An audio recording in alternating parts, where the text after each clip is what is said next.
guys, today we're going to do 6-7, inverse relations and functions. Our objective will be to find the inverse of a relation or a function. And the essential understanding, the inverse of a function may or may not be a function. First, finding the inverse of a relation. All the inverse means is that we switch our x and y values to get our inverse. So our old x values are going to be our new y values. Our old y values will be our new x values. So our new point would be -1, 0, 0, 2, 2, 3, and 3, 4. Literally just switch x and y to get our new or inverse values.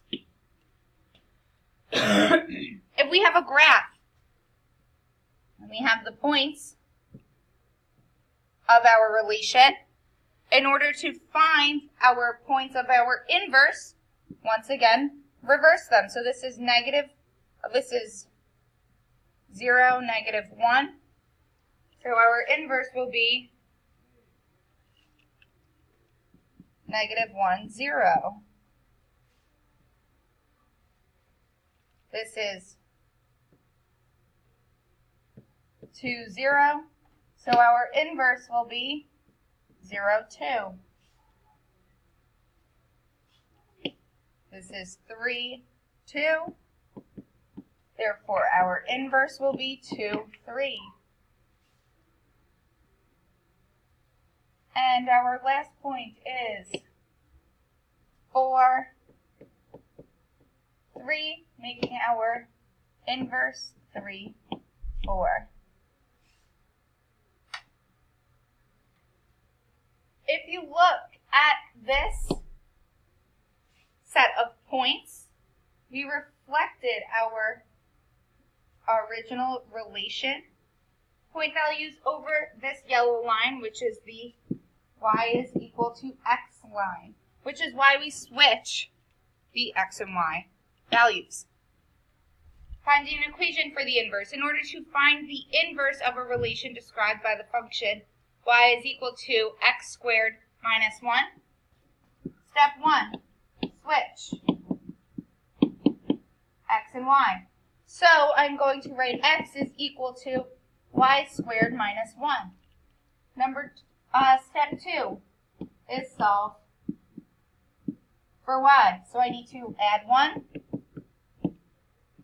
I get x plus 1 is equal to y squared. I then square root both sides, making y equal to the square root of x plus 1. This is the inverse for the equation. The inverse of a function f is denoted by f -1, and we read that by saying the inverse of f, or as f inverse. The notation f of x is used for functions, but the relation f of -1 may not be a function. So if we have f of x is equal to the square root of x minus 2, we know that f of x is y is equal to the square root of x minus 2. In order to find the inverse, still switch x and y and solve for y. So I need to square both sides. X squared is equal to y minus 2, add 2. Y is equal to x squared plus 2. Once we get y, we're not going to write y, we are going to write f inverse of x is equal to x squared plus 2. Stating that the inverse of f of x is equal to x squared plus 2. We know that for any function f, each x value in the domain corresponds to exactly one y value in the range. That makes it a function. For a one-to-one function, it is also true that each y value in the range corresponds to exactly one x value in the domain. So a one-to-one function f has an inverse f inverse that is also a function. If f maps a to b, then the inverse of f maps b to a.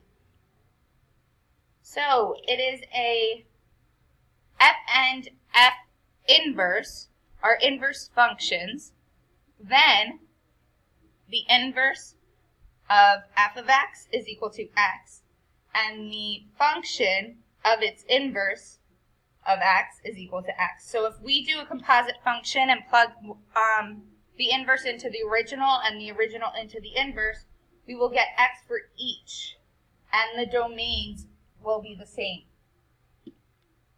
So, composing inverse functions. 1, we are going to find the inverse of f of x. So y is equal to 1 over x minus 1. Switch x and y. In order to get y by itself, we need to multiply by y minus 1. So we get y minus 1 times x equals 1. I'm going to divide by x. So I get y minus 1 is equal to 1 over x. And I'm going to add 1. And the inverse, or f inverse, of x is equal to 1 over x plus 1.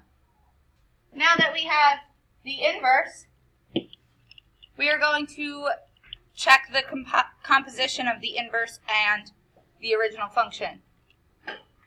In order to do this, we need to take 1, plug it into the inverse first. So 1 over 1 plus 1 is equal to 2. Now I take 2 and plug it into my original function.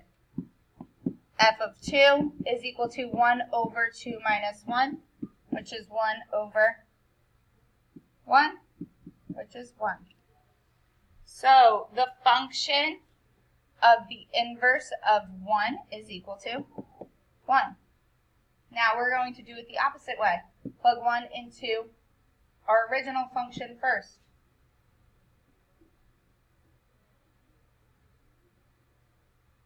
One over 1 minus 1, which is 1 over 0, which is undefined, making this not a one-to-one function.